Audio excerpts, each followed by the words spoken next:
salaamaaleykum waa Malick Info ñu ñëwaat suñu beneen émission entretien comme niñ koy waxee rek beneen format bu bees la ñuy dalal tey waa République des valeurs ndax du Ahmed Ba rek la ñuy dalal dinañ ci dalal ci suñu émission Abdoulaye Diémé mu nekk directeur de campagne bu République des valeurs ñu dalal Adji Fatim Faye mu nekk responsable des femmes ñu dalal tamit El Hadji Samba Diop responsable aussi des jeunes bu coalition bi ñu ngi lay nuyu soxna si. Adja Fatim Adja Fatim Faye nga nekk responsable des femmes ci République des valeurs bi nga xam ne nii moom la Ahmed Ba jiite. ñu bëggoon rek waxtaan na yow ci côté bi nga xam ne ci seen programme bi nga xam ne moom ngeen yor. ci secteur informel bi ak rôle bi nga xam ne femmes yi ñu ngi koy jouer ci seen coalition bi. waaw maa ngi lay remercier bu baax a baax di nuyu suñu mbokku téléspectateurs yi ñuy seetaan. waaw di wax ni damay am mbégte ak contentement pour indi réponse ci question bi nga xam ne moom nga ma posé donc di wax ni ñun suñu parti qui est la République des valeurs outre notre présentation ci élection yi en tant que candidat dañu am benn programme boo xam ne moom lañ proposé Malikois yi.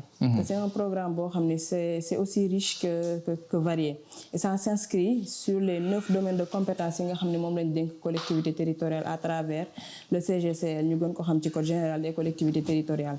donc à travers ces 9 domaines là bu ci nekk dañu xool li nga xam ne moom lañ ci dénk commune. te fii suñu commune Malika mu sooxe ko bu ci nekk ñu indi ci benn réponse adéquate qui répond aux problématiques yi nga xam ne wala aux enjeux yi nga xam ne moom la ñu gis fii ci Malika. te ku nekk programme.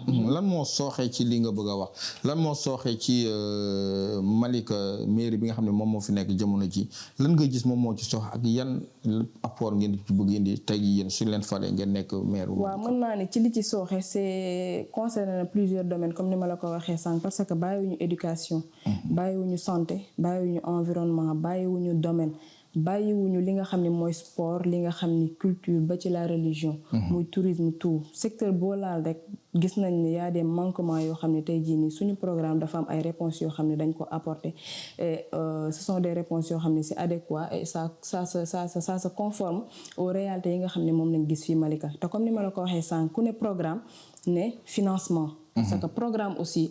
ça dafa lëlu wala dafa tënku ci ay projet te projet ñëpp xam nañ ni ça doit dafa pour leur mise en œuvre dañu soxla un financement te projet li koy financer wala programme li koy financer parce que programme c'est décliné à travers le budget maintenant budget boobu dafa war a am des recettes yooyu nag c'est de plusieurs ordres te ñun suñu programme bi ñu ko proposé ba pare bu ci nekk dañ ne recettes yi maanaam fii lañ yaakaar ne bu ñu fa wutee xaalis dinañ mën a financer suñu projet te ce sont des recettes aussi bien fiscales que non fiscales te su ma ñëwee tey jii nii ci recettes yi nga xam ne ce sont les recettes fiscales d'abord li nga xam ne bokk na ci li nga xam ne ñun bëgg nañ ko def bés bu ñu jëlee mairie bi mooy d'abord faire un audit de notre assiette fiscale maanaam ut benn cabinet boo xam ne tey jii nii day ñëw fii ci suñu commune saytul ñun suñu assiette fiscale bu ñu nee assiette fiscale mooy lan mooy li nga xam ne somme bi nga xam ne wala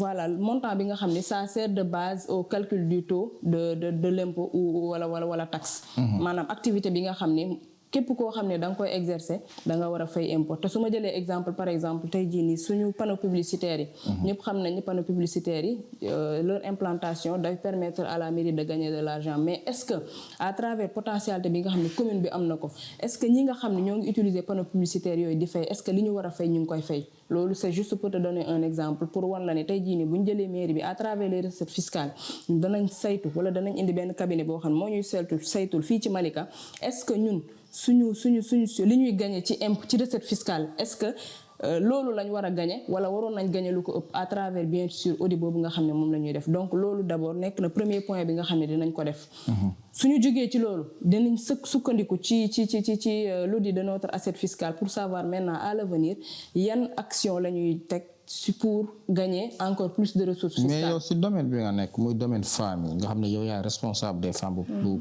coalition bi tey jii nii yéen seen parti lan ngeen tënk ci jigéen ñi nga xam ne ñoom ñoo nekk ci parti bi ak lan ci secteur informel bi nga xam ne ni tey jii foyer des femmes bi mu fi leneen ak leneen moo xam ne jagleel leen ko jigéen ñi tey yéen ci seen programme lan lañ xam ne mën nañu ci sukkandiku génnee ko jigéen ñi mun see gis seen bopp. voilà mën naa ni ci suñu programme mën naa ni jigéen ñi ak ndaw ñi dañ ci occuper une place prépondérante. te comme ci jigéen ñi nga ma laaj mën naa ni jigéen ñi dafa am une part importante boo xam ne dañ koy jouer ci suñu programme. d'abord ci wàllum set ci wàllum environnement fii Malika dañu seetlu ne bëri na jigéen yoo xam ne dañuy regrouper wu di former ay groupe bale. te koñ yu bëri bu setee ñoom ñoo ko setal.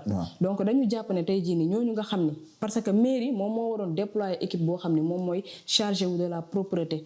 mais ñu ngi koy def mairie mu ngi def loolu. mairie fekkente ne mairie mi ngi koy def itam teewul jigéen ñi tooguñu di seetaan. parce que bëri na koñ yoo xam ni mairie àggul foofu di bale. waaw mais waa mairie bi ñoom ñooy demaat ci zone yooyu tamit wutal leen ñenn ñi ay bale wutal leen ay omo ak leneen tamit. boo gisee femmes yu bëri tey jii nii man bokk naa ci groupe bale li ma lay wax nii bokk naa ci groupe bale. mais groupe bale bi ñu bokk kañ la ñuy gis mairie wala beneen autorité mu ñëw foofu mais bu élection yi jegee. alors que loolu c'est pas normal. parce que tey jii nii bu ñu la felee dañ la fal pour 5 ans donc tu dois fonctionner sur 5 ans pas seulement la période de la campagne. nan nga bëggee mu demee soo leen faloo ñooñu di bale si mbedd li ñu bëgg mooy bu ñu faloo ñi nga xam ne ñoom ñooy former seen groupe bale. mairie bi daf leen war a jox dotation ci matériel yi nga xam ne moom la ñu utiliser pour se charger de la propriété de leur quartier. te matériel yi ñu soxla xam nañ ko muy bale di pelle di ay brouette di râteau di pelle. donc loolu yëpp mairie bi dafa war a def chaque année une dotation suffisante en matériel. pour jox leen ko distribuer ko aux différents groupements te du ci yem kese. parce que dafa war a am suivi parce que bu amul suivi rek day sooxe suivi bi mooy lan nga fexe ba entre les groupements yi nga xam ne ñoo chargé wu ci bale boobu ak propriété wu commune bi. ñu fexe ba organiser une certaine compétition entre elles dana tax ba dañuy am motivation te compétition bi l'objectif ça sera ki nga xam ne wala ñi nga xam ne jàpp nañ ne seen quartier moo gën a set chaque 6 mois ñu fexe ba mairie bi récompenser leen te day tax ba ñu gën a compétitif ci li nga xam ne moom la ñu. mais est-ce que doole mairie bi attan na li ngay wax nii di regrouper toutes les femmes chaque 6 mois nga am loo récompense est-ce que li ngay wax nii parce que budget Malika soo xoolee day tourner ci benn 800 millions. yaa ngi doon wax sànq ci taxe publicitaire parce que fii suñu xoolee Malika taxe publicitaire yi bëriwu fi ci les panneaux publicitaires. est-ce que loolu mën na génnee loo xam ne ni même soo leen defee audit bi mën ngeen faa fekk ay millions yu bëri yoo tax ngeen war a mën a dugal seen xaalis foofu. voilà tantôt ci loolu laa doon dem balaa nga may laaj question ci femmes yi parce que. Les recettes fiscales, les juristes yi naan ce sont des mécanismes de financement classiques du budget, pour ne pas dire du développement. Maintenant, ñëpp xam nañ ni depuis un certain nombre d'années, il y a des nouveaux mécanismes de financement du développement. Et quand je dis nouveaux mécanismes de financement du développement, ça se démarque complètement des mécanismes classiques que sont les recettes fiscales. Et ce sont des recettes non fiscales pour la plupart. Bu ñu xoolee tey jii nii la recherche de partenaires. mais programme yu bëri ak projet sont les partenaires au développement ñoom ñooy tax ñu réaliser wu. parce que ça coût bi mooy élevé pour la plupart te budget lu ci ëpp ci fonctionnement lay yem ak peut-être les certaines dépenses obligatoires yi nga xam ne ça va dans l'ordre normal des choses dans le cadre de la fonctionnement du fonctionnement autant pour moi de la commune. donc tey jii am na yenn programme yoo xam ak projet yoo xam ne boo ko tegee pour nga financer ko il te faut aller chercher de l'argent donc ce dont la commune de Malika a besoin mooy un maire boo xam ne day voyager il va à l'étranger pour aller chercher des partenaires au développement des partenaires techniques et financiers boo xam ne ça te permet de gagner en connaissance mais également dañ lay permettre tey jii ni ñu financer parce que tey jii gis nañ des partenaires au développement yu bëri yoo xam ne surtout les institutions Bretton Woods les banques mondiales Fonds monétaire international et même dans le cadre de la jumelage entre les communes mais gis nañ ay communes yoo xam ne tey jii ni dañuy ne des partenariats te communes yooyu ñu ci bëri dañuy activer aussi bien dans le domaine de l'éducation de la santé de l'environnement entre autres donc tey jii nii boo bëggee am xaalis il faut nga dem wuti ko non seulement da ngay dem wuti ko mais bu ñu la nee tey jii nii état moom moo ne activités yi ce sont des activités yoo xam ne ce sont des activités imposées maanaam képp ku koy def da nga war a fay impôt parce que commune amul droit créer impôt moom li mu mën mooy activités yi nga xam ni permettre nañ ko ni képp ku koy def da nga war a fay impôt mu fexe ba activités yooyu mu développer ci commune donc ça va lui permettre de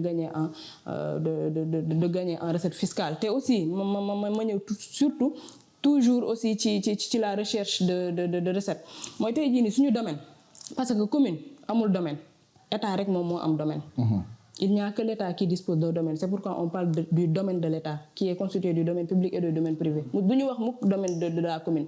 Commune, si commune c'est parce que dans le cadre du Code général des collectivités territoriales, nous avons octroyé un pouvoir ou du moins une compétence de gestion et d'utilisation.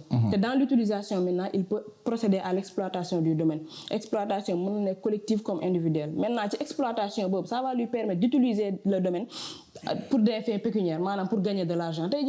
Au lieu de découper ça et d'octroyer ça, mais nous avons des partenaires, surtout avec la promotion, la promotion du secteur privé national à travers le programme, le plan stratégique. À travers la promotion du secteur privé, nous pouvons utiliser ce source pour l'implantation d'usines ou de sociétés.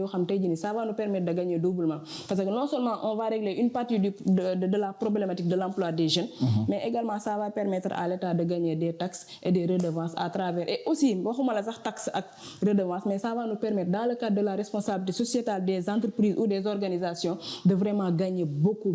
Parce que la responsabilité sociétale des entreprises ou des organisations, lu ci problématique de problème yo xamné ça en rapport avec la santé, avec l'éducation, avec l'environnement dañ ci activer bu baax té buñu amé des leaders yo xamné dañuy porter genre projet wala dañuy mëna exploiter genre ressources yoy. Non mais on va gagner suffisamment de ressources pour pouvoir financer, outre notre budget, mais notre programme qui s'installe à moyen, court et long terme. Mais partenaires yooyu ngay wax da ngeen leen am ba pare wala da ngeen di bàyyi ba falu ba pare doog a jóg wuti ji les partenaires. dañuy bàyyi ba falu ba pare doog koo wuti. mais loolu du yéex du est-ce que loolu Malika am nañ temps boobu noonu ngeen nekk ñu fal leen ba pare ngeen di doog a wuti partenaire parce que am na fi ñoo xam ne ñoom dañoo am déjà les partenaires ndax ñoom yàgg nañoo voyage di dem ak a ñëw ñoom déjà soo leen waxee dañ naan la les partenaires sont déjà là léegi est-ce que yéen soo leen faloo ba pare waa Malika am nañ jot toogaat di xaar parce que comme yéen ay wax ne Malika dafa tardé dafa retard kon da ngeen a waroon nekk en avancement ci programme bi.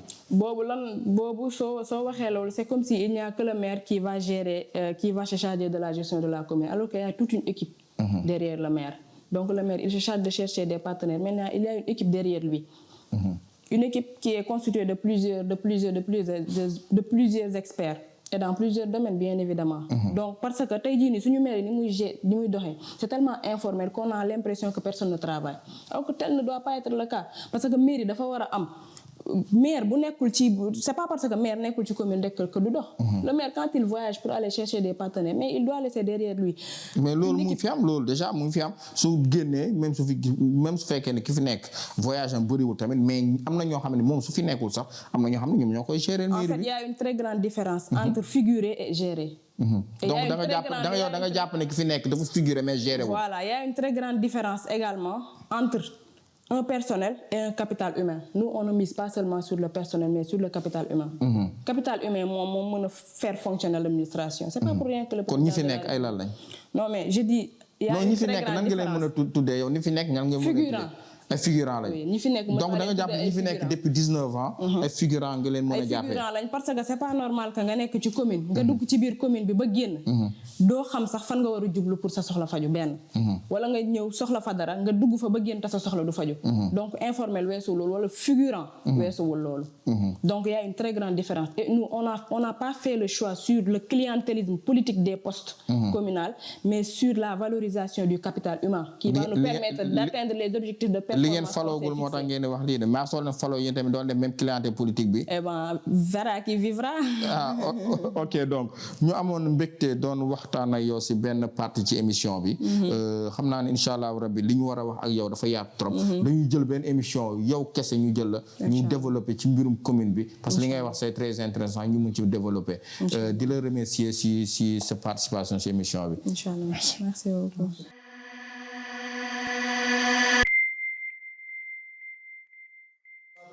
ba tey ci intervenant ñu ñëwaat ci ki nga xam ne moom mooy représentant des jeunes bu République des Valeurs ñu koy wax El Hadji Samba Ndao Samba maa ngi lay nuyu. maa ngi lay fay monsieur Bassou. Samba ñu am mbégte di la dalal ci République des Valeurs tey fi ngeen fekk si seen KG mu seen quartier général bi Samba tey si seen programme bi nga xam ne tënk ngeen ko yéen waa République des valeurs yow si ban domaine nga ñu mënoon a wax loo xam ne nii surtout côté jeunes yi xam nga jeunes yi suñu leen di wax le plus souvent li leen gën a intéressé dina doon sport dina doon culture ak yeneen yow ñu bëggoon si domaine sport bi nga wax ñu si seen programme lan ngeen ñëw pour wax ko si seen programme.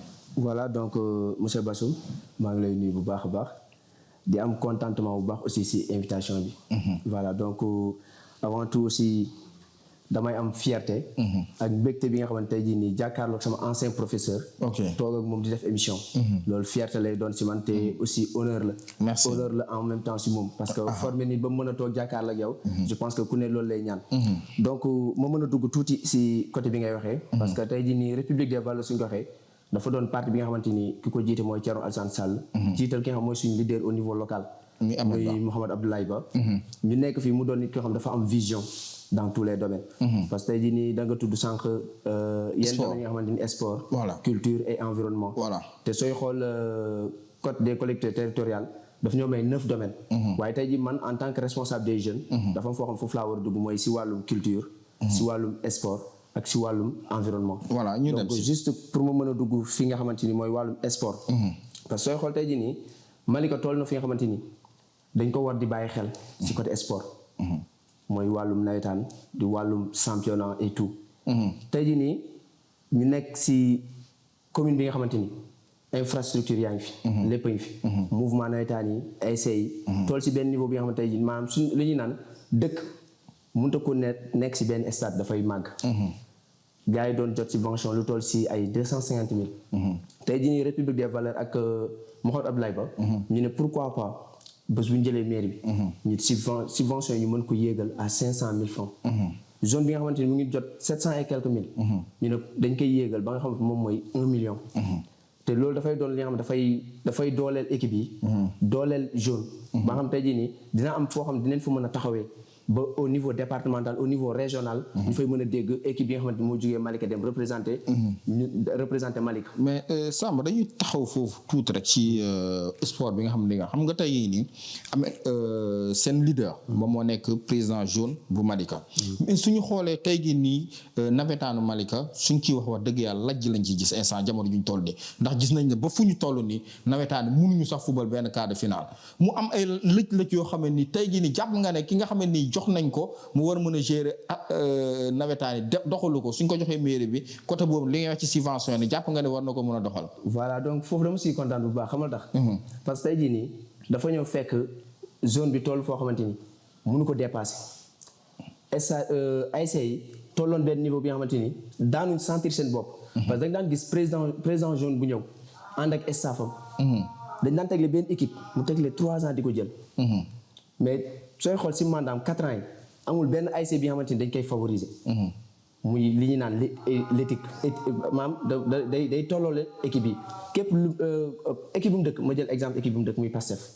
dafa dëkk Pastef tey jii Pastef daan tegle di jël ay coupe. waaye tey jii ba mu yeggee fi nga xam foofu lañ ko war a sanctionné dafa taxaw ne bu leen ma si xool dañ sanctionné Pastef. te tey dafa fekk équipe yi tolloon benn niveau bi nga xamante ni doole yi demewul noonu mu ñëw yëkkati subvention bi. mais tey dañoo toll si benn contexte bi nga xamante ni bu doon Malika kese ñu ne waaw mais sooy xool au niveau national. fépp a lajj. muy année bi parce que dafa am contexte bi nga xam moom moo dab nawetaan yi muy élection locale yi. donc loolu di ko si jaajëfal parce que tey jii bu fekkoon tey jii nekk na koo xamante ni to amul benn tolluwaay amul benn maturité doon responsable je pense que tey jii du yegg si fii nii sax muy yegg si. quart de finale bi ñu si yegg si ba toog di xaar. donc je pense que ni foofu moom dañ ko siy jaajëfal mënu ma see xuus nag parce que côté nawetaan. mais côté sport li ma si mën a wax mooy tey jii nii équipe championnat bi nga xam moom moo nekk fii. c'est normal tey ñu mën leen dégg si benn niveau. si suñu programme ñu ne équipe championnat yi fi nekk dañ la ñuy gunge accompagner leen parce que mosuñoo gis suñu équipe championnat dem football am benn agent municipal wala maire yëkkati. loo xamante ni war na leen mën a accompagner te dina leen doy. parce que sooy xool tey. mais mu ngi ciy def ci mairie bi fi nekk ñu ngi accompagner au moins accompagner nañ nawetaan yi équipe bu nekk subvention nañ leen jox nañ ay 2 paires maillot jox nañ leen fi xaalis def nañ leen leneen ak leneen ñëpp teg seen bët tamit. parce que yàggul maire woote na fi subventionné tous les sportifs moom du waxul sax football parce que aussi sa wax parce que football rek ngay wax mais moom écurie bi fi nekk sax am na lu mu lay subventionné karaté ak leneen ak leneen. donc foofu ñu ngi doon ñëw mais dama tolloon si wàllum football. muy nawetaan. foofu laa tolloon si wàllum championnat. donc je pense que ni tey jii nii accompagnement boobu ngay wax du suñu nee sport dafa ëmb lu bëri. nekkul football kese. football lañ fi beach soccer. loolu yëpp a ngi si biir programme. karaté. parce que tey jii nii il est temps Malika au lieu gars yi suñuy doom wala suñuy rakk di jugee fii di dem di uti ay formation feneen ak feneen. si wàllum karaté si wàllum sport yi nga xamante tey jii dafa lajj fii nii. tey ñu mettre ko en place. te loolu yëpp da ko ëmb si programme bi. dañuy accompagner beach soccer bi di accompagner équipe championnat bi nga xamante tey fépp fu muy dem. dañuy sentir ne maam parce que nee na nit suy dem di xare ji il faut mu sentir ne ay magam ay autorités ñu ngi topp si ginnaaw. maanaam feccum liir su neexee basket bi et tout. yooyu yëpp mu ngi si parce que sport dafa yaatu. sport dafa yaatu yooyu yëpp nañ xool nu leen accompagner ba nga xam tey dinañ toll benn tolluwaay bi nga xamante ni dootuñ lajj fenn. est-ce que budget mairie bi ngay wax nii si sport est-ce que am na budget boo xam dañ ko teg ci ne leen comme yéen li ngeen ko waxee ci seen programme. ngeen ne temps la ñuy teg ci sport bi par année. gis nga monsieur Basso. dafa am loo xam dama la ko bëgg a leeral tuuti. gis nga tey jii gars yi suñu waxee dañu naan budget. mais am na loo xamante ne tey doo toog di ko xaar donc koy wuti ji. gis nga tey équipe championnat bu nekk fii da ngay dem si yeneen commune nga fekk commune bu nekk foofu am benn équipe championnat bu fa nekk. mu dem uti partenaire exemple Lyon Paris. wala ñeen ñu ñëw maanaam ñoom ñooy doon parrain équipe bi. chaque 1 an. forcément di nga gis 2 ou 3 yam dañuy ne génn neen fi dem neen Lyon génn neen fi dem neen Qatar. yooyu yu koy war mooy nekk en partenariat ak des équipes yi nga xam ñoom ñoo nekk au niveau étranger. de même que karaté bi de même que basket bi et tout. foofu subvention du mairie mais dafay laaj nga génne dem uti ay partenaires ñu ñëw mën a jàppale sa wàllu sport. ok ñu ñëw si côté culture ndax suñ bëggee yaatal émission bi day kii si côté culture bi lan nga ñu si mën a wax. voilà donc côté culture bi parce que culture moom ku ko dégg xam ne dafa bokk si suñu dund. culture suñ ko waxee dafa ëmb lu bëri te tey jii nii suñu biir programme dafa am loo xam dañ koy bàyyi xel bu baax a baax mooy culture dafa am ay acteurs yi fi nekk. da ngay dégg benn ñu ne diw moo jugee fii dem fële di feeñ fu ne partout. ñu ne tey jii am na ay acteurs culturels yi fi nekk dañ leen war di accompagner. si biir programme bi moo xoon Ablaye Ba ne pourquoi pas ñu mettre en place benn maison bi nga xamante ni maison de la culture et des sports lañ koy tuddee. nga xam ne les acteurs yi nga xam ñoom ñooy les acteurs culturels de même que sport. dañ fay mën a def benn cadre de concertation. di waxtaan nga xam tey dañuy am benn journée boo xamante ni acteurs culturels yi ak acteurs sportifs ñoom ñoo koy séq. comme ni ñu koy déggee ma jël exemple Saint-Louis. parce que chaque année da ngay dégg ñu ne benn jour bi dañ ko consacré uniquement pour la culture. donc Malika dafa war a tollu phase boobu noonu. te phase boobu lu koy permettre mooy tey jii maison boobu su taxawee. ba acteurs culturels yi nekk si dinañ mën di waxtaan di mën di trouver ay solutions ba mën a am journée boobu noonu. en plus de cela ñu leen ñuy accompagner parce que tey théâtre baa ngi fi. ni ngay déggee Thiès ñu ne daaray Kocc moo fa jugee. di ay série lu ne. tey am na ñoo xam ñu ngi fii nii ay acteurs culturels leen nekk ci théâtre bi. dañ leen war a appuyer war leen jàppale. am ñoo xam tey jii nii ay rappeurs leen. si je prends l'exemple de Big Jazz et d'autres. ñoom Big John. tey jii maanaam dañuy soxla ku leen accompagner. te autorités yi nekk fii tey dañ leen war a accompagner bañ sentir ne tey jii nii dooleel nga leen. suñu génnee du ñu ragal. si budget mairie ngeen koy jëlee wala ba tey ay partenaires lépp li ma la wax yëpp gis nga budget mairie suñ ko bëggee jël ne dañ koy consacrer nangam je pense que at boobu noonu doo si liggéey. mais maire dafa war a génn dem uti ay partenaires di indi. ki fi nekk ñu koy defee si éducation ki fi nekk mu ngi def noonu. non bon si ki fi nekk. musuma dégg ñu ne benn partenaire moo jugee fee ñëw fii nii pour accompagner acteurs culturels yi wala pour sauf des fois ay jeunes ngay dégg ñu ne ñoom comme exemple suñu jëlee tey jii nii conseil communal de la jeunesse. tey jii romb naa les montagnes am na ay partenaires ñoom ñoo jugee feneen ñëw côté Daara di fa def ay activités. donc je pense que loolu rôle municipalité bi la. moo war di gën di indi gars yi di mën a di si mën di profité. voilà foofu loolu laa mënoon. côté environnement bi. voilà donc côté environnement bi. parce que tey jii nii pour mu wax si dama siy kontaan. parce que dama spécialisé wu si management droit de l'environnement et foncier. environnement doon pàcc bi nga xamante ne dañ ko prendre en charge. ci ban côté ngeen ko jëlee en charge. dinaa si ñëw. voilà parce que tey sooy xool même les traités internationaux. suñ ko balaa ñu ko ratifier il faut ñu xool ndax environnement bi te prendre leen en charge. tey ñu ne Malika dafa toll foo xam tey jii bande filao bi. sooy xool dafa lajj. lajj si bon côté. maanaam tey jii nii bande filao bi maanaam garab yi fa nekkoon. waaw dañ ko dagg. sooy xool yu si bëri nekkatuñ fa. te tey jii garab dafa am loo xam ne daf koy fournir si ñun nit.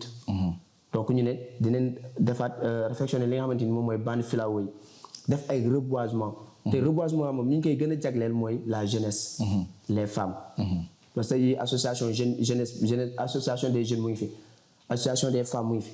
mais donc dañ leen ñuy confier li nga xam moom mooy reboisement bi et tout. ñu mën a defaat réfectionner waat bande filao yi. loolu yëpp dañ ko siy mais aussi su ma jëlee l' exemple de Mbëbës parce que Malika lañ nekk. mënuñu wax si environnement te dugguñu si Mbëbës. voilà te Mbëbës tey jii dafa am benn projet bu fi waaw ñu naan ko Promojet. waaw tey jii nii Promojet war na doon loo xamante ni mu si côté environnement. war nañ uti ay maanaam chercher benn collaboration waxtaan ak ñoom. xool ay partenaires ñu xool lu ñu investir biir Mbëbës. ba nga xam ne côté pollution bi dina mën a wàññeeku. ñu investir fa dara. mais aussi côté économie bi. dafa war a dañ ko war a valoriser. ci Mbëbës parce que tey jii infrastructure yi Mbëbës moo doon kii bi nga xam dafa nekk biir Mbëbës biir Malika. di lor waa Malika. mais amul dara lu fay jógee di. mais projet bu bees bi président indi loolu pour loolu la pour loo xam ne ni li doon lor. tey jii ni pollution beeg yooyu noonu. pour mun ko defaraat la. mais loolu leen di rafetlu la si seen programme. rafetlu suñu programme. moo tax tey ñu ne suñu ñëwee maanaam dañuy ñëw accompagner ko. liggéey ak moom. si ban côté mooy côté bi nga xamante ne dañ koy mettre en évidence. bi nga xamante ni bés bu ñu yeggee fi ñu war a yegg. dina am ressource yoo xam dafay jógee dugg biir Malika mais aussi ñu waxtaan ak autorités yi nga xam ñoom ñoo fi nekk. maanaam biir Mbëbës projet boobu noonu. ñu xool nu ñuy jéem a waxtaanee trouver ay accord ba jeunesse bi jéem fa dugg ba nga xam dina régler la question de l'employabilité des jeunes. foofu noonu environnement. mais jeunesse bi mbaa du ñëw ngeen ne ñëw leen liggéey ci mbalit bi ku nekk di kaas noonu duñu liggéey mbalit. non gis nga lu tubaab di wax naan y a pas de sot métier. te gis nga tey jii ku parewul pour ramper je pense que fi nga bëgg a jëm doo fa yegg. parce que tey jii nii en tant que intellectuel gis nañ fi intellectuel yi nga xam tey jii nii dañ daan for ay mbalit di si commerce. tey jii nii ñoom ñooy fay ay ñi nga xamante ni ñu ngi jugee feneen ak feneen. donc je pense que y a pas de sot métier. en tant que jeune fi ñu la dugal war nga fa mën a liggéey te xam ni maanaam di nga au fil des temps di nga mën a avancer. voilà loolu.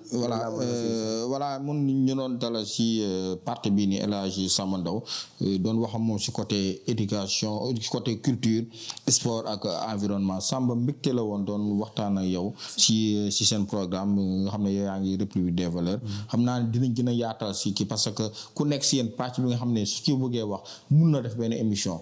donc xam naa ne dinañ gën a mën a yaatal si kii si émission yi di ñëw. Merci beaucoup.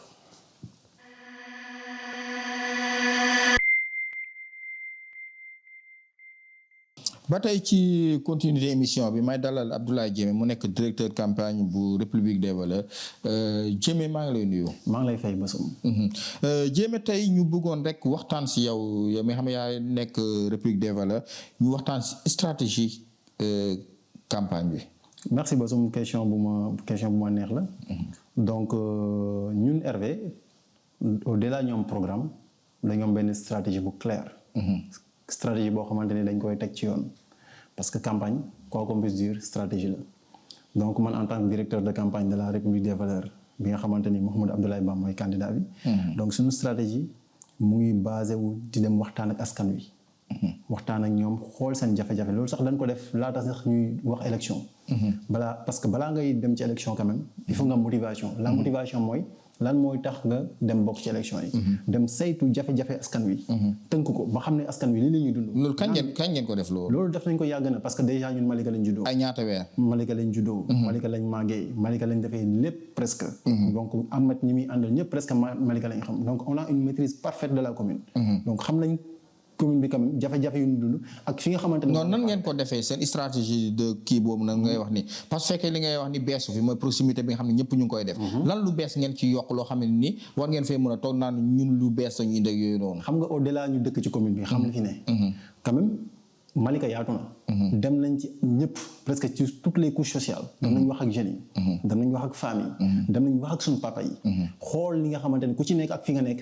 lan mooy si jafe-jafe te jàpp nañ ni lan lañ ban niveau lañ waroon toll par rapport ak tey fi ñu nekk te ñun jàpp nañ ni war nañ ko mën a améliorer. ñu jël lépp li nga xamante ne enseignement la ak jàngat. ñu tënk ko. xam ni kat lii mooy jafe-jafe Malika. au-delà man li ma xam ba pare. au-delà ñun lu ñu xam ba pare. ñu tënk ko quand même dox ci teg suñu programme taillé sur mesure pour Malika.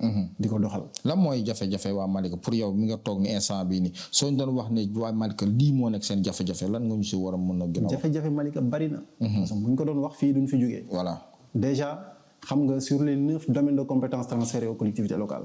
domaine de compétence bu ne. boo ko jëlee di nga xam ne Malika bu doon sur 100 Malika ak sur 20. ñu dem ci éducation. ñu dem ci éducation merci beaucoup. xam nga éducation. le capital intellectuel. dafa am solo.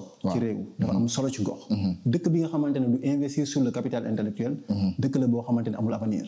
le capital intellectuel du dara mooy l'ensemble des personnes suffisamment instruites pour apporter une plus-value sur la communauté. donc loolu dafa am solo. ci éducation ñun déjà ci suñu programme dañoo scinder la Malika en 5 zones. bi ñu ko scinder en 5 zones. zone bu nekk muy zone Malika plage muy zone montagne muy Malika centre muy Malika sud muy côté Diamalaye. ñu def ko 5 zones zone bi nekk ñun on a prévu de faire 5 bibliothèques communautaires. avec doté de suffisamment de connexion internet. boo xamante ni nit ñi élèves yi ak ñi nga xamante ni def recherche dañu fa mën a dem quand même def seen recherche. jéeme li ngay wax nii wax ko ni yomb na de. mais coût bi ngay wax nii parce que fekkee da ngeen bëgg a def 5 bibliothèques li ngay wax nii. doté ko en informatique ak salle internet ak yooyu noonu coût boobu noonu budget 800 millions bu Malika bi attanu loolu. c'est ça le problème xam nga. foo ko waxee. nit ñi ne non lii dañuy wax li ñuy wax gëmuñu ko lii li ñuy wax mënul nekk mais ñun on a une stratégie moom laa lay wax noonu. parce que lépp lu ñu def ci ay études lañ ko teg. 5 bibliothèques communautaires boo ko déggee ñëw dañuy jël financement tabax bi un bâtiment flambant neuf mu nekk bibliothèque on peut même utiliser une salle de classe bi nga xamante ne mu ngi ci école. donc ça c'est possible. mais loolu ñi fi nekk def nañ ko. ñu koy def je suis désolé. benn bibliothèque communautaire moo fi nekk muy UNESCO bi. waaw te léegi ñu ngi koy réfectionner benn moo fi nekk. pour combien d'habitants à Malika. bari na donc ñun jàpp nañ ni c'est insuffisant par rapport ak li nga xamante ni moom la Malika soxla. 5 bibliothèques communautaires yi ñun on a prévu d'utiliser les écoles. pour def fa bibliothèque boo xamante ni bibliothèque benn moderne lay nekk dotée de suffisamment de connexion internet boo xamante ni nit ñi danañ fa mën a connecté gratuitement. def seen i recherche. duñ yem ci loolu parce que jàpp nañ ni booy investir ci capital humain ouvrage yeeg bibliothèque ak connexion internet dina baax. mais aussi ki nga xamante ni mooy structure bi fi nekk muy AM amicale des étudiants des élèves étudiants. xoolal subvention bi ñu leen di jox. ça s'élève à combien à 3 millions. ñun jàpp nañ ni une fois que ñu jël mairie bi dañ koy yokk à 4 millions mais tamit duñ ci yem. parce que fépp fi nga xamante ni étudiant Malika mu ngi fay nekk ci université bu Sénégal. ñun on a prévu seen logement ñun ñoo koy jël entièrement en charge. parce que mënuñu concevoir un élève de Malika wala un étudiant de Malika nekk ci àll bi di fa tumuranke. jéeme li ngay wax ni dafa xaw a kii parce que tey jii nii waa Malika ñu ngi lay seetaan. ñu ngi lay seetaan à travers Malika Info damay bañ fii nga falu ngeen falu. ñu vaar leen ñu ne jéeme moo fi waxoon di ñoom ñoo fi waxoon République des valeurs ñoo fi waxoon di 5 ans ngi nii 3 ans ngi nii 4 ans ngi nii defaruñ fi sax benn bibliothèque wala étudiants yi nekk Bambey fële ne la nga xam ne dañuy kaas à travers Fatou Diop nga xam ne foo ko gis mu ngi ci mbedd yi di kaas ak yooyu noonu damay bañ 3 millions yi nga wax ba ngeen nekk 4 millions soo leen ko joxul day romb sànni xeer te sax duñ ci yem c'est que da nga maa dagg te xamoo fu ma jëm voilà sax duñ ci yem waaw allez-y gis nga les 3 millions yu ñuy subventionné les 4 millions autant pour moi yu ñuy subventionné la amicale des élèves étudiants ñun duñ ci yem parce que dinañ leen jox dinañ leen doter suffisamment de tickets restaurant yoo xamante ni dinañ ci mën a jëfandiku xëy na du doon loo xamante ni pour toute l'année mais quand même dina doon appui bu conséquent boo xamante ni ñoom dinañ ci mën a tegu xaaral ma dellu soit tuuti ci li nga xamante ni moom nga doon wax sànq te jàpp nga ne ñun duñ ko mën a def gis nga boo yoree lu mel ni mairie boo xamul li nga yor doo xam ban valeur la am une mairie quand même un maire c'est quelqu'un c'est une institution bañ ne moom la ñuy woowee le premier magistrat de la commune donc kooku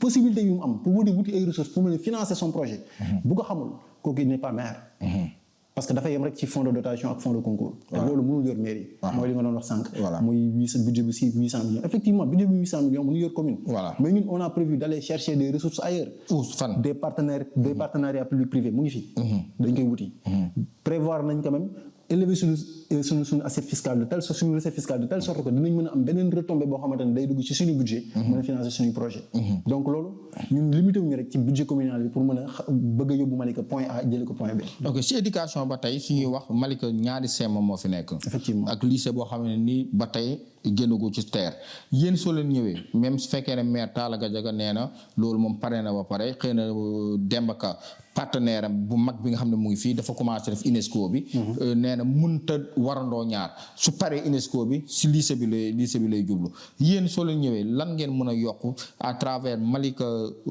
bi nga xam ne ni moo nekk sem Samba Kandji bi ñu koy wax sem Malika bi ak bi nga xam ne ni fii nii jàpp nañ ne li fa nekk si ay élèves dafa bëri trop ba élèves yi dañuy toog ba ay 100 ñenn ñi soo tardé sa doo dugg yéen soo leen ñëwee ban solution ngeen ciy def. loolu tamit question bu ma neex la. déjà Talla Gadiaga pour comparer Talla Gadiaga fan la bëgg a def lycée bi. mu ngi ko bëgg a def ci littoral bi. fi nga xamante ne c'est plein de contentieux. des doublons et des triplons. donc bëgg na profiter ci loolu pour implanter lycée bi pour régler des questions foncières. ñun dañ ni c'est pas la bonne stratégie. fi nga xamante ni quand même ñun jàpp nañu dans un délai de 3 ans. sur fonds propres ñun dañuy construire un lycée te dañu ko tabax fii. fii pour ñun comme ni ñu ko waxee. ci suñu programme. le littoral doit servir quand même à l'implantation des usines et des marchés. marché bu mag. aussi à l'implantation des entreprises. bu ko defee dina mën a am ressources des redevances mais aussi des taxes fiscales yoo xamante ne dellu ci mairie bi. loolu benn mais concernant toujours le lycée. ñu jàpp nañ ne fi nga xamante ne moo gën a mën a abriter le lycée. mooy fi nga xamante ni 365 jours sur 365 jours. 1 mois lay fonctionner. mooy fi nga xamante ne fa lañ def dara. boo demee tey jii ba doo fekk dara. ñun jàpp nañ ni fi nga xamante ne foofu lañ bëgg a def marché parce que foofu lañ def ñaari bâtiment sous prétexte foofu lañ bëgg a def marché. mais à côté y a quoi y a l'église sunu mbokku chrétiens yi fa la ñuy jaamoo seen fa la ñuy defee seen activité religieuse. à côté y a quoi y a l'école. y a le CEM. donc foofu nga bëgg fa jël def fa marché yaakaar naa c'est pas cohérent. ñun jàpp nañ ni foofu moo mën a abriter le lycée bi nga xamante ne ñun lañ ko bëgg a toog te nag dañ la jox délai. ñun lépp lu ñu la jox ci suñu programme dañ la jox chiffre mais aussi dañ la jox année. en terme de temps. ci délai bi lañ koy réaliser. mais si 3 ans nga wax. est-ce que waa Malika ni ñu yàqamtee nii 3 ans mun nañ ko toog di xaar parce que élèves yi war a ñëw après bëri waay boobu ñu ne est-ce que mun nañoo toog à 3 ans amul beneen moyen boo leen mën a def pour l'instant am foo leen dugal ci seen programme le temps ngeen defar lycée bi. déjà gis nañ ñoom ils sont en train de caser les élèves ci mairie bi. foyer bi ñu fay jàngee. ñun dañ ni xam nga c'est un fait qui est là. fait bi mooy lycée bi déjà fees na fi ñu bëgg a def fii école bi set bi déjà fees na. c'est un fait. il faut trouver un moyen de régler ce problème. maanaam faire entendre aux gens ni xamal leen ni ñun lii mooy suñu projet. dans 3 ans on va réaliser le lycée. mais en attendant on va trouver des moyens bu ko nit ñi bu ko defee suñu élèves yi nga xam ne ñu ngi ci école te mu nekk xat lool. conditions yi métti lool ñu trouver leen des moyens yi nga xam ne danañ mën a jàng dans des conditions optimales en attendant ñu construire le lycée en tout cas on donne au Malika un délai de 3 ans. pour construire ce lycée. élèves yi ngay wax noonu ñenn ñi dañuy jógee zone bu nekk dañuy yendu école ak yooyu noonu. est-ce que tey jii nii soo leen faloo mun ngeen wax ne ci seen programme benn cantine scolaire boo xam ne xale yi nga xam ne mënuñoo ñibbi am noo leen ko organiser ba ñoom dootuñu amati problème lekk bi pour mën a dem ñibbeeg yooyu noonu est-ce que am ngeen ci seen programme loolu. tout à fait monsieur Bassoum parce que boo xoolee ñun dañu moderne. te dañoo war a moderne parce que jamono fi mu toll la. tey jii boo xoolee boo bëggee sa élève wala sa étudiant mën a jàng dans des conditions yu baax. il faut mettre les moyens. tey jii mënoo yor un CEM wala un lycée te doom cantine scolaire loolu mënul nekk. parce que élèves yi d'abord pour ñu mën a jàng il faut que seen xel dal. te pour sa xel dal il faut que sa biir am dara. on a prévu de faire des cantines scolaires ci CEM bi. mais aussi ci lycée bi. bu ko defee élèves yi duñ mën di ñibbi di ñëwaat dañuy mën a toog sur place. de 8h à 17h mais dans des conditions yoo xamante ne dina mën a. léegi xam naa ne loolu du xaj si suñu benn émission parce que yow moom dañu promettre dañuy jël benn émission boo xam ne spécialement pour yow ndax yow da nga yaa yor stratégie de campagne bi kon il faut ñu wax ak yow si ba dañuy xuus rek ci biir émission bi tu ñu am beneen volet boo xam ne bëgg naa ñu laal ci muy côté santé bi. merci beaucoup. xam nga balaa nga naan ne fa. tey jii balaa ngaa tal jàng wala nga tal benn activité boo mënti def il faut nga wér. te ñun jàpp nañ ni Malika dafa am particularité. mooy mbëbës. mbëbës bombe écologique la. ñi nga xamante ni ñu ngi koy dund tout le temps depuis des années. d'ailleurs il est urgent Malika jël ci ay responsabilités te li ñu manqué le mooy.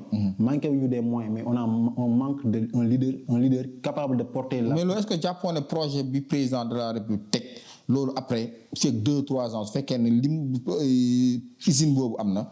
loolu moom doot lu ñuy nettali la après suñu doom yi. non mais c'est pas suffisant c'est bon mais c'est pas suffisant xam nga lu tax parce que projet bi d'abord. xam nga couvrirul tout mbëbës ba mu jeex. benn partie ci mbëbës la donc ce qui veut dire que les mêmes problèmes xëy na dina wàññeeku mais problème dina subsister dina des. donc loolu il faut trouver un moyen parce que bul arranger un problème il faut régler un problème définitivement. te ñun jàpp nañu mbëbës gis nga conséquences yi mu am nii conséquences écologiques yi mu am. ak conséquences sanitaires yoo xam ne mu ngi am ci population bi. ñun dañu jàpp ni lépp luy feebaru xëtër. lépp luy maladie pulmonaire. nit waratu ko fay Malika parce que nit ñi ñooy fanaanoo saxaar ci seen biir kër nit ñi ñooy asthme nit ñi ñooy tuberculose. te mbëbës nekk biir Malika. ñu jàpp nañ au-delà des retombées financières. bu projet bi mën a indi mais aussi au-delà de la gestion financière nit ñi nga xamante ne ñoo nekk ci Malika waratuñu fay garabu xëtër. te ñun loolu mu ngi ci suñu projet te on compte mettre ça en œuvre. da nga koy subventionné. dañuy gratuitement ko xam ne feebar yooyu la am su ñëwee. on va porter le plaidoyer au niveau des autorités xamal leen conséquences yi nga xamante ni moom la Banque mondiale wax ni mu ngi koy dox ci askanu Malika. xamal leen ni lii ñun il est très normal képp ku dëkk Malika waratoo fay garab boo xamante ne day faj. loolu dafa am ba pare wala yéen a ko bëgg a tëral loolu. dañ ko bëgg a teg mettre en place. te ñu ngi ci te incha allahu rabbi lenn moo ñu koy tere def moo ñu jël mairie bi. ci côté poste de santé yi la ak wala day ni ñëw indi poste de santé wala day ni ñëw indi hôpital wala lan. non poste de santé déjà yi fi nekk ce qu'on prévoit de faire. mooy c'est de les réorganiser. parce que gis nga li nga am ba pare. da nga koy sàmm defar ko ba mu baax. nga doog a wuti leneen. li fi nekk c'est de les réorganiser defar ko ba mu baax. dafa am ay manquement. tout à fait am na manquement. comme lan am na manquement. comme lan les CDS les comités de développement sanitaire. ñëpp ñu ngi koy décrier. doxal ci mbedd bi nga def micro trottoir nga laaj ne CDS comment ça fonctionne. ñëpp ñu wax la. donc ñun jàpp nañ ni. au-delà ñu balaa ñuy tabax yeneen structure sanitaire ak yooyu. li nga xamante ne moom la ñu yor déjà ñu perfectionner ko mettre ko aux normes ba bépp Malikois ba bëgg a faju nga mën a faju dans des conditions optimales. ça d'abord c'est il faut le souligner. mais aussi les CDS ñi nga xamante ne ñooy gérer koomu structure sanitaire yi. ñu organiser ko en toute transparence et d'équité. bépp Malikois am ci place. mais aussi lépp lu ñuy doxal. Malikois bu nekk mën ci xam dara. voilà. day prévoir ngeen hôpital wala. prévoir nañ. hôpital si entre 5 ans yu njëkk yi prévoir ngeen def hôpital. xam nga hôpital quand même la construction d'un hôpital. nekkul loo xamante ne c'est une chose simple. mais si côté partenaire. ci côté partenaire bien évidemment. si les possibilités nous sont offertes. pourquoi pas. ci seen vision war ngeen mën a créer ñun jàpp nañu Malika dafa war a nekk la commune de référence. bu ñu la commune de référence waxuma une commune de référence parce que boo nee une commune de référence c'est-à-dire il peut y avoir plusieurs communes de référence. ñun on opte pour faire de Malika la commune de référence. képp ku bëgg a defar sa commune. teg ba ko mettre au rang des plus grandes communes du monde. da ngay jël référence la commune de Malika en termes de gestion. mais aussi en termes d'organisation du territoire. Abdoulaye Diémé xam naa ne li ñu war a wax yëpp comme ni ma la ko waxee sànq xaju si benn émission dañuy fexe yow ñu jëlaat benn émission wax spécialement pour yow la. xam naa ne loolu Abdou Prince Dioum dina ko coordonner. ñu def ko mu nekkoon Abdoulaye Diémé nekk directeur campagne ci stratégie ñu doon waxtaan ci stratégie de programme bi mu nekk République des valeurs.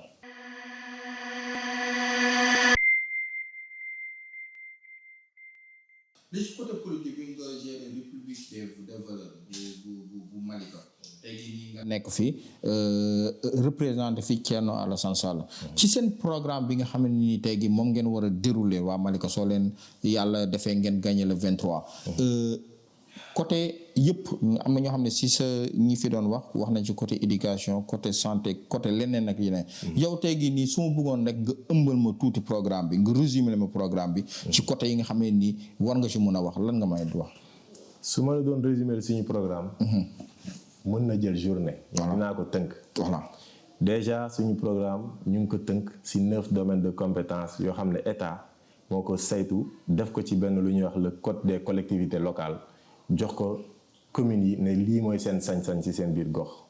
mais tamit suñu programme dañ ko dénk jeunesse bi mais aussi dañ ko dénk jigéen ñi. te su ma développé dinañ ci xam dara. voilà mais balaa may ñëw ci programme bi. nañ wax ci suñu mairie bi. voilà bii dérouler programme bi. mairie bi c'est de l'informel ñun ñëpp xam nañ ko soo soxla woon tey extrait de naissance soo demee déposer 9h dañ lay wax 15h nga ñëwaat.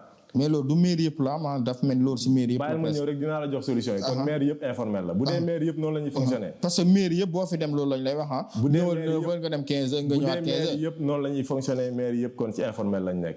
alors que monde bi mooy évoluer.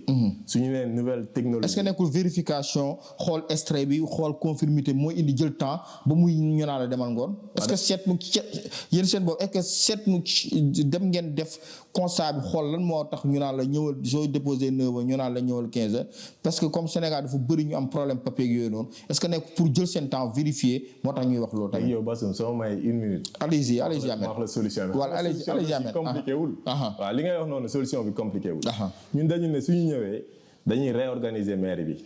réorganiser ko mooy créer un bureau d'organisation et de méthode. buy saytu maire bi ni muy doxee. kuy ñëw heure bi nga ñëw nga budget ñu xam ne diw heure bii la ñëw kuy wàcc nga budget ñu xam ne heure bii la wàcc. ñu fexe ba nit ñi di xëy heure di wàcc heure. mais aussi ñu indi cellule de communication. boo xamante ni dina teg une radio communautaire. su ëllëgee su askan bi soxlaatee këyit biir maire yi. dañuy dugg ci rajo bi woote def demande. wala suñu bañee ku leen xam ñu dugg ci site internet parce que on va créer un site internet malika.com boo xamante ni képp ku soxla këyit document administratif fa ngay dugg nga cliquer li nga soxla nga wax ko ñu jox la rendez-vous bi nga koy jël si soo ñëwee day fekk sa këyit taxaw ñun dañu bëgg suñu ñëwee këyit papier boo mënati soxla ci biir maire bi da ngay fekk mu pare dañ koy informatiser non seulement dañ koy informatiser même les demandes d'audience su la neexee da ngay dugg internet ci sa téléphone nga dugg ci site bu ñuy wax commune de malika.com nga tapé demande d'audience ñu wax la jour bi la maire di recevoir ak heure bi la maire di recevoir. mais ni nga koy waxee nii dafa xaw a. bàyyil ma ñëw def na beneen service. mooy le service technique. benn jour laaj naa ko Talla Gadiaga mu ne aw ma lu ma leen fayee. parfois nga dégg ñee non am na mais liggéeyuñu mais un service technique xam nga mooy lan. mooy service boo xam ne commune bi mooy jënd véhicule L200. jox leen ñuy sillonné maanaam ñuy wër quartier yi 24 heures sur 24. su lampe brûlée lampe mbedd. ñu régler ko léegi changer ampoule bi. mais su inondation amee ñu dem mairie ba jël moto pompe ñëw di ko pomper ba ndox bi jeex tant que jeexul du ñu bàyyi. mais su mairie bi amee projet ñoo koy saytu xool ndax entrepreneur bi mu ngi koy def comme ni ko maire bi soxlaa. un service technique mooy service boo xam ne ay employés de la commune ñoo siy nekk chaque jour bëggatuñu doomu aadama dëkk Malika toog journée gisoo agent municipal buy wër koñ bi pour xool lan mooy jafe-jafe askan bi. Ahmed ni ngay wax nii ci wax nii dafa extraordinaire. mais ci faisabilité bi man moom a jaar moom mooy sama problème ndax coût la li nga wax nii site internet bi créer tamit benn rajo communautaire boo xam ne ni information fa lay jàllee loolu yëpp. c'est bien beau ci stratégie mais coût bi man moo ma jaaxal informatiser Malika depuis bi mu nekkee commune ba léegi loolu coût boobu noonu fan ngeen koy jëlee. xam nga Bassoum ñun dañu am nattu yàlla. suñu nattu mooy on a un maire qui ne sort pas. qui n'est pas du tout ambitieux et dinaa expliquer. voilà xam nga qui ne sort pas mooy commune code bi moo la may nga wuti partenariat fu ne nga génn. kan moo gën a jekk ci maire am carnet d'adresse bu ko may mu wuti partenariat. ñu jàpp ne ab maire dafa war a am ambition nekk ministre. député dafa tuuti mais un maire parce que y a des projets il faut nga dem jusqu'au sommet de l'État pour nga am moyen yoo ko defee. te ñun dañu ñaan yàlla bu ëllëgee ni ñu daan déggee Bara Gaye monsieur le ministre. di dégg maire de Saint-Louis monsieur le ministre. ñu dégg maire de Malika monsieur le ministre. pour que mun a capter yenn financement état bi indi ko mais aussi. cellule de communication bi loolu du ay coût peut-être rajo communautaire bi te loolu lu simple la. xam nga ressources yi koy def parce que c'est très important sooy wax say projet dañuy yaakaar ne amuloo ressource. d'abord il faut que ma wax ne képp ku leen jox programme naan leen xaalis bi fi nekk rek laay utiliser. kooku amul ambition. kooku il va faire la même chose à partir de ce qu'il trouve ici. or ça c'est pas important. dañu jàpp ne ki war a jël suba mairie Malika mooy koo xamante ni da koy jëlee fii mu ne yóbbu ko fu sori. bu ñu dégg programme ñu ne non programme bi naka lañ koy defee dafa ambitieux mais programme su ambitieux wul ban sens la am. un programme doit être ambitieux. ressources yi am na ko fi toog léegi wax ko dama ne. li ñu dese ci suuf ay la yëwan daf ñu war a permettre ñu installer ay entreprises.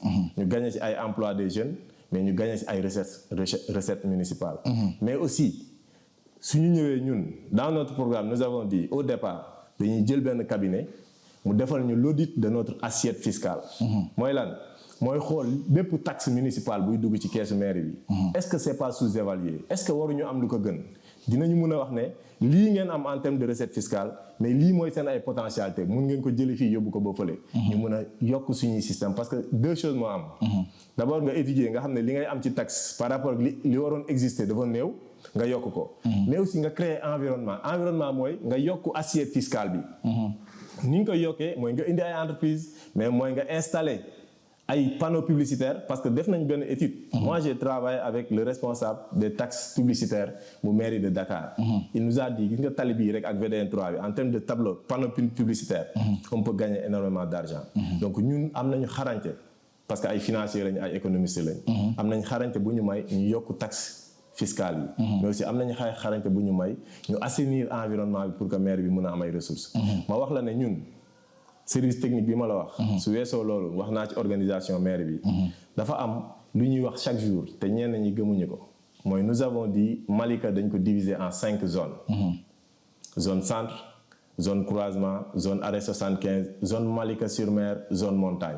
Dans chaque zone dinañ fa def une maison de la femme secondaire. su ma waxee loolu nag nit ñi dañuy yaakaar ne mooy def le même bâtiment là nga tabax ko 5 fois non on n'a pas dit ça.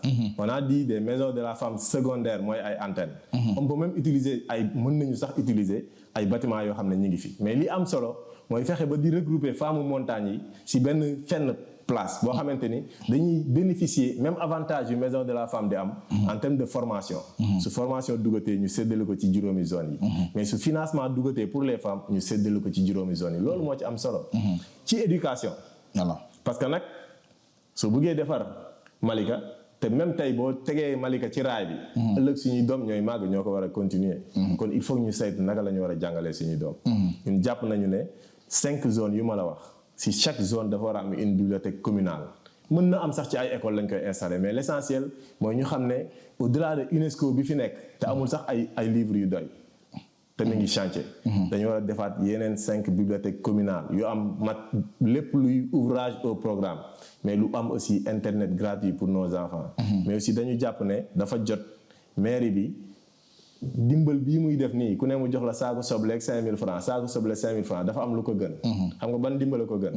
mooy créer une commission communale woo quartier yëpp ñu teg benn commission. ñu wax lan mooy critères yi ñu mën a waxee ne diw mi dafa ndóol ba mënulul boppam.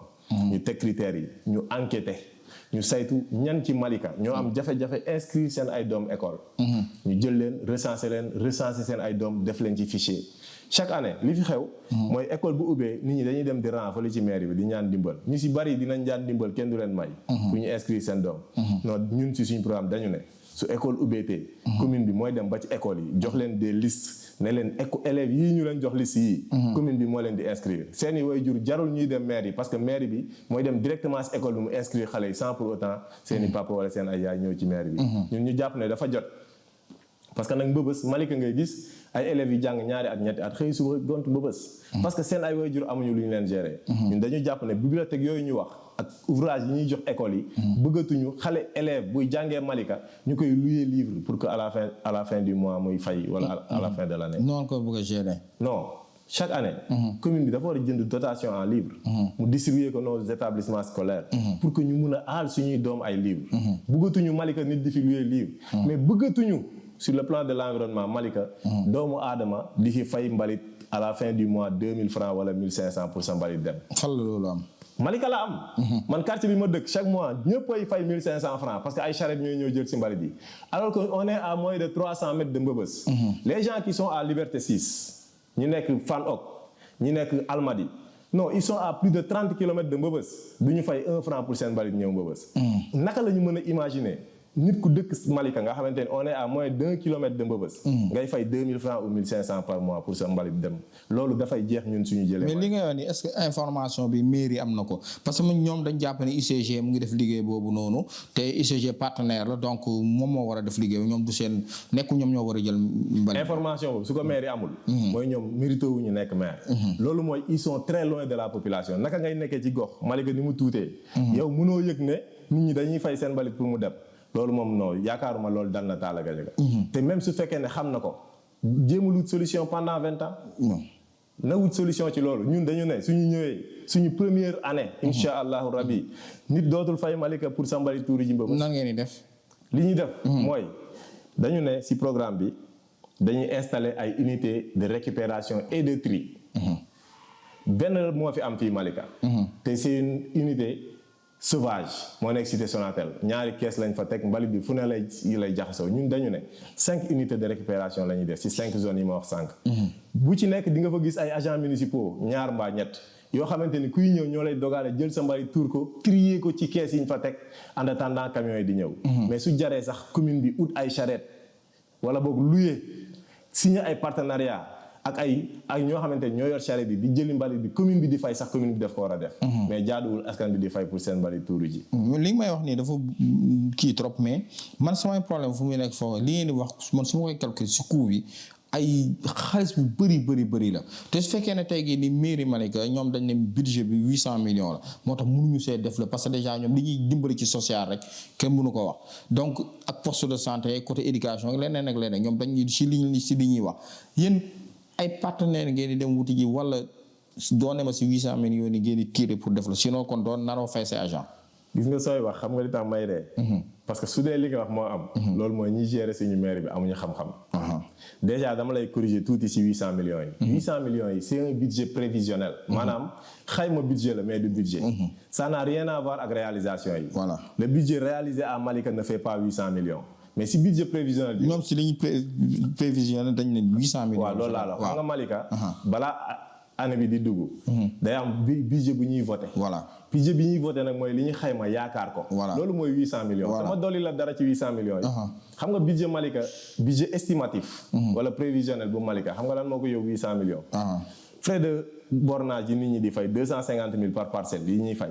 moo tax da mu yegg foofu mi ngi mel ni robinet buy xel yi rek nga ne xaalis bi bari na 800 millions la bu robinet bi di tëj ndox bi di wàccaat parce que 800 millions yooyu ñu prévoir c'est parce que dañuy yaakaar ay frais de bornage c'est parce que littoral bi ñu ngi koy dagg 150 mètres carrés ku ñu jox benn ne la demal trésor nga fay 250 000 su terrain yi jeexee budget bi day wàccaat parce que avant terrain yi di commencer le budget ne faisait pas 500 millions ba pare moo wax la benn affaire qui ambitieux aujourd'hui suñ fi falee maire boo xamante ni xamul ni ñuy gérer maire yi wala amul ambition wala amul xam-xam non day gérer maire yi première année budget bi wàccaat ñu naan waa ji amul xam-xam en réalité il faut que ñu trouver ay ressources encore une fois Bassoum il faut ñu am un programme ambitieux bu mun a wax ne ñun dinañ jëlee ci budget bi 800 millions dinañ ko yóbbu 1 milliard 500 parce que am nañu mécanisme yu ko fu mën a yëkkati gis nga gérer maire yi du rek social si la bokk mais social organisé maire yi dafa am lu ñuy wax des certificats d'indigence ñi nga xam ne dañ leen war a dimbale dañ leen war a identifier xam ñan la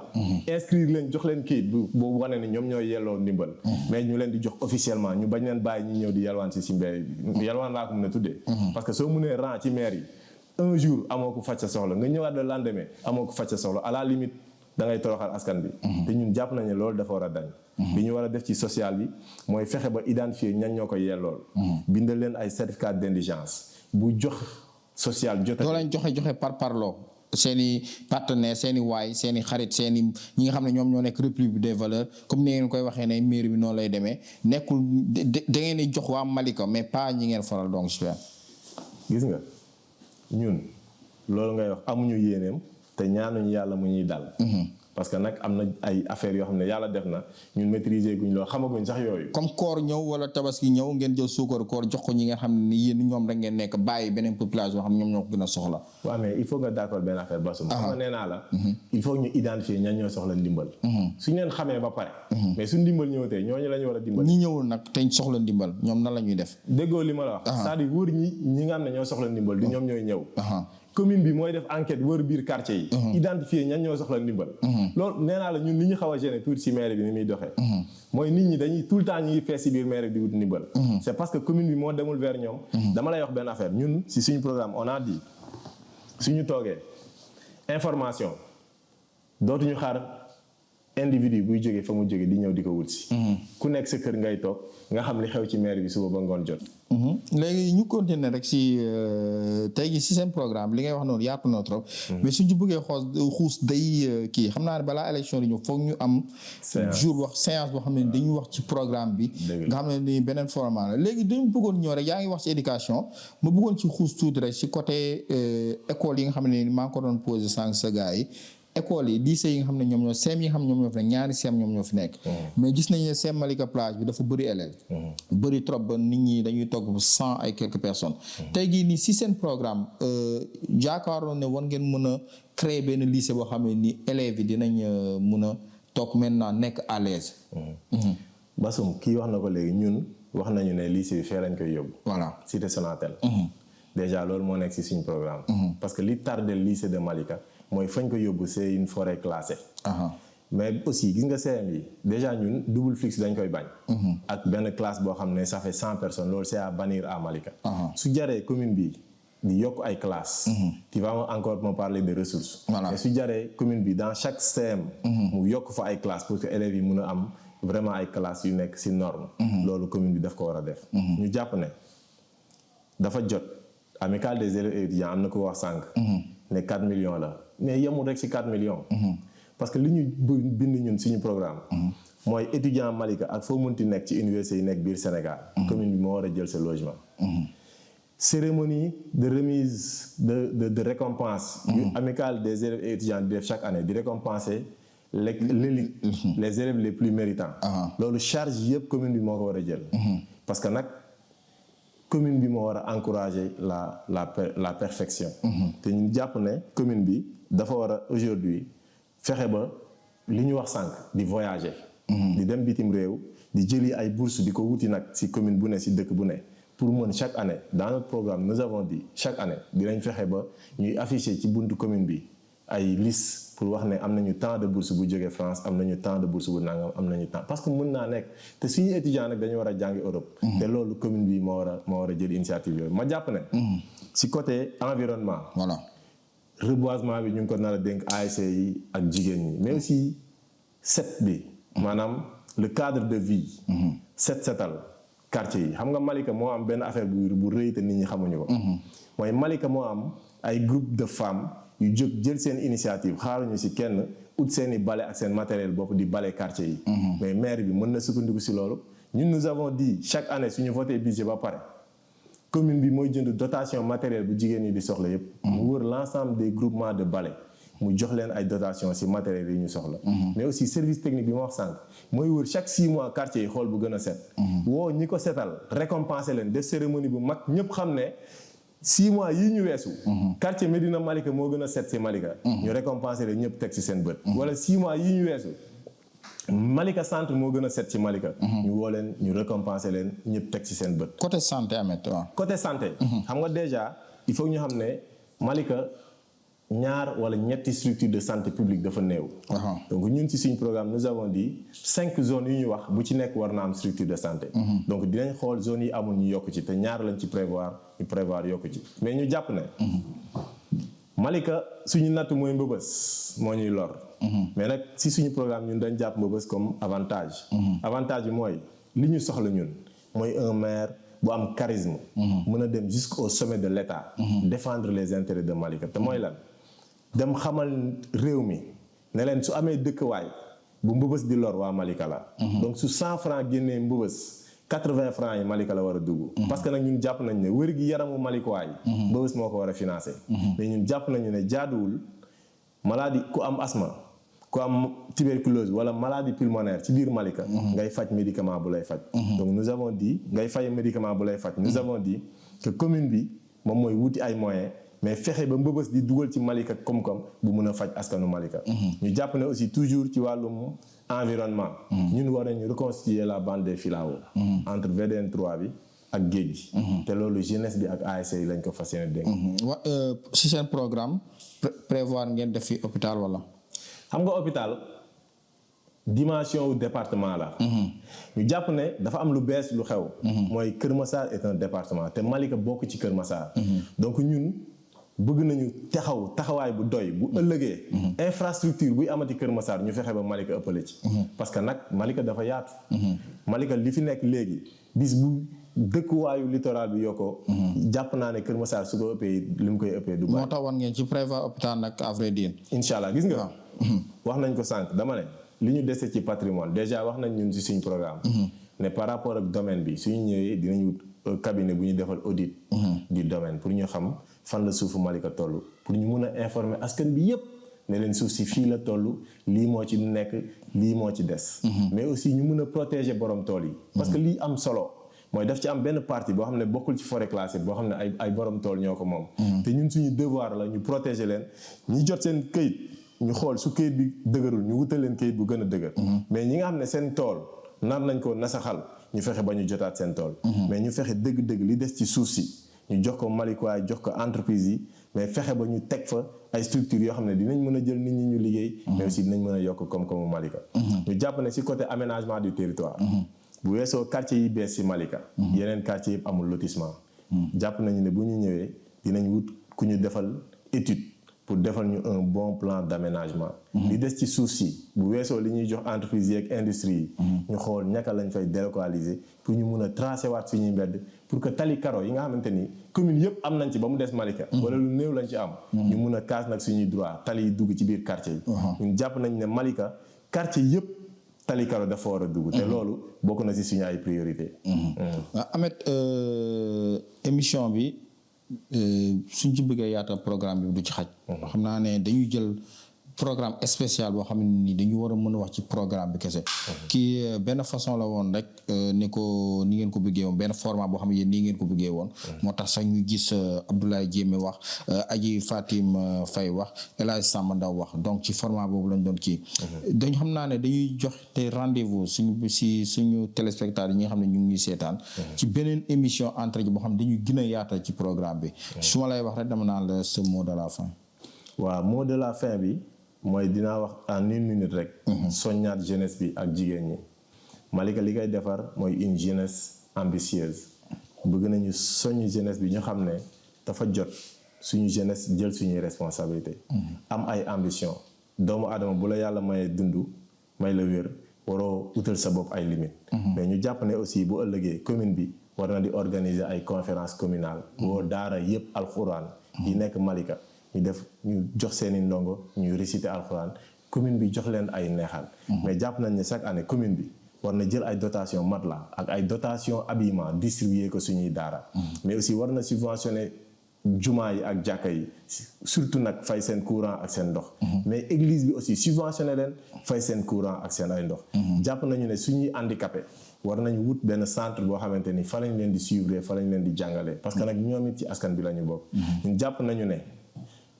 Ngédiaga su réussir lendemain Tamxarit bu ne donc commune bi moo ko réussir ndax moo war a sukkandiku ci communication bi mais aussi ci organisation bi pour mu mel ne appel bu Cambérène ak Yoff ñun jàpp nañu ne il nous faut un maire bu am ambition mais bu am aussi vision te suñu vision mooy def Malika la commune de référence. mais aussi suñu ambition mooy mën a nekk lu ne ci état bi pour dimbali Malika ñun dañu jàpp ne Malika du yoon commune Yëmbal di ko raw bay nekk ñaari commune Kër Massar di ko raw bay nekk département tey jii nii fii ñu toll nii. Malika moo waroon raw ñooñu ñëpp te si loolu la ñu bëgg a dox. en tout cas ñu ngi remercier ñëpp di gërëm surtout Serigne Séni Thiawlaay. bu xalifu Baye Abdoulaye Thiawlaay yal na yàlla yokku leeram. di ko ñaanal di wax yal na Serigne Séni yàgg fi Mara te wër di ñaanal ñëpp jàmm di ñaanal askan Murit askan Tidiane di ñaanal waa Malika yëpp jàmm yal na yàlla def jàmm. mbégte la woon doon dalal tey duma wax rek. Ahmed Ba dama naa ñu seet si woon waa République des valeurs ñu doon wax ci seen programme dinañ ci gën a yaatal si programme comme ni ma ko waxee ak Ahmed Ba di leen jox rendez-vous su suñu beneen émission entretien